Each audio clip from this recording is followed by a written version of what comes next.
Ouais, et il est désormais temps, comme convenu, de retrouver Eric Seban pour une analyse, un décryptage de l'ouverture de la séance à Francfort. Bonjour Eric. Bonjour. Bonjour, merci beaucoup d'être avec nous ce matin. Eric, je rappelle que vous êtes trader, formateur et coach. Eric, est-ce que le potentiel haussier est épuisé sur le DAX? Oui. Clairement, disons que c'était quelque chose qu'on avait anticipé ensemble déjà depuis, je pense, au moins 2 semaines.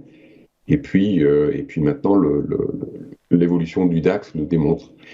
Bon, alors pourquoi est-ce qu'on l'avait anticipé? Tout simplement parce que sur le plan technique et contextuel, il n'y avait pas ce qu'il fallait pour anticiper, pour imaginer un relais haussier construit solidement. Alors, on avait évoqué évidemment la possibilité de passer au-dessus. C'était même d'ailleurs quelque chose que j'entrevoyais dès la semaine dernière, à la faveur, toujours pareil, de contraintes de fer, des contraintes spéculatives.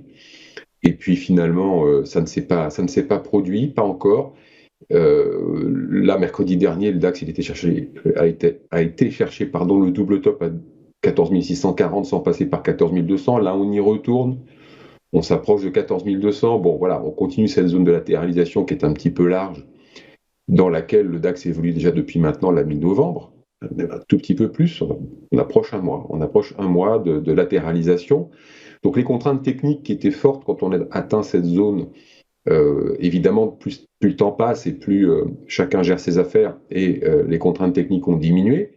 Donc, plus ça va durer et moins la contrainte technique, le flux spéculatif lié à la contrainte technique va permettre de passer au-dessus de cette zone de résistance. Ça ne sera certainement pas la conviction, on en a déjà parlé, les gérants sont toujours pas là. Je ne les vois pas revenir. Plus le temps passe, plus on s'approche de la fin de l'année, et moi je les vois venir, puisque évidemment, ça va être le moment de fermer les boucles. Donc, je pense que là, pour le moment, en tout cas, il n'y a rien de nouveau sur le plan du flux de nouvelles. Il n'y a rien de nouveau sur le plan chartiste non plus, puisque ça ne bouge pas. Ce qu'on peut noter depuis la semaine dernière, c'est ce comportement qui devient de plus en plus erratique de la part du DAX en intraday, avec, alors il est surtout lié à un manque de densité qui devient de plus en plus important. Et ça devient de plus en plus difficile de travailler en intraday, puisqu'on a vraiment clairement un comportement qui est difficile à gérer, dans le sens où il ne se passe absolument rien pendant des heures. Tout d'un coup, ça bouge avec une amplitude très importante. On va faire 80 points en 2-4 minutes. Et puis ensuite, plus rien. Et puis on repart dans l'autre sens avec la même amplitude, la même vitesse, et puis plus rien. Les niveaux chartistes sont pas marqués comme d'habitude. Bon, difficile de travailler en intraday. Moi, j'attends vraiment que, en effet, le chiffre de l'inflation américain soit publié, parce que j'ai l'impression qu'en fait, en effet, tout le monde attend ça pour arbitrer et puis fermer doucement les boucles de la part des gérants, pour que la spéculation prenne des décisions, et puis essaie de tirer profit de la situation. Je ne sais pas très bien encore comment, parce que franchement, ça va être un sacré bazar, je l'imagine comme ça. Donc ça devient compliqué de travailler, ça devient compliqué d'anticiper ce qui peut se passer. Je vois que la volatilité implicite sur les options ne varie pas d'une semaine sur l'autre, ce qui veut dire évidemment que j'ai pas raté une nouvelle, ou en tout cas que les investisseurs, les acteurs du moyen long terme n'anticipent rien d'inquiétant pour le moment. Donc vraiment, il se passe rien. Le DAX peut repartir en arrière jusqu'à 14 030, 14 040. C'est une toute petite zone, mais si on y retourne, elle fera son effet.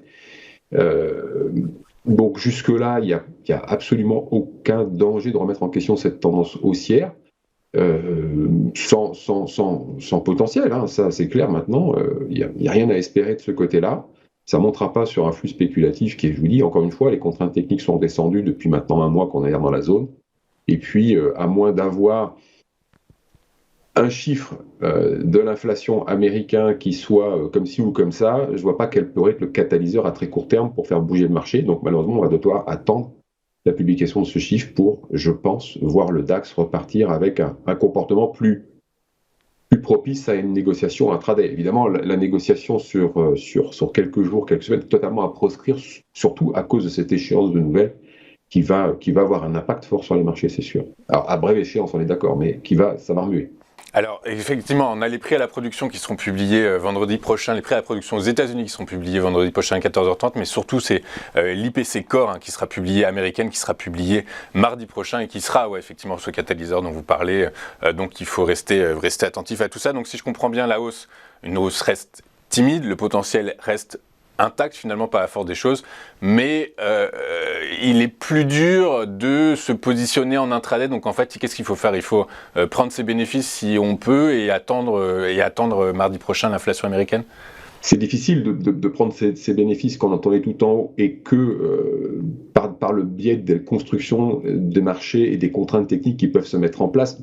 Vraiment, s'il y a un moment, en tout cas dans l'histoire de ma carrière, où il peut vraiment se passer tout et son contraire, c'est bien maintenant. Donc, difficile de prendre une décision de sortir des titres parce que si ça continue de monter, parce que ça peut continuer de monter, attention, tout est vraiment possible.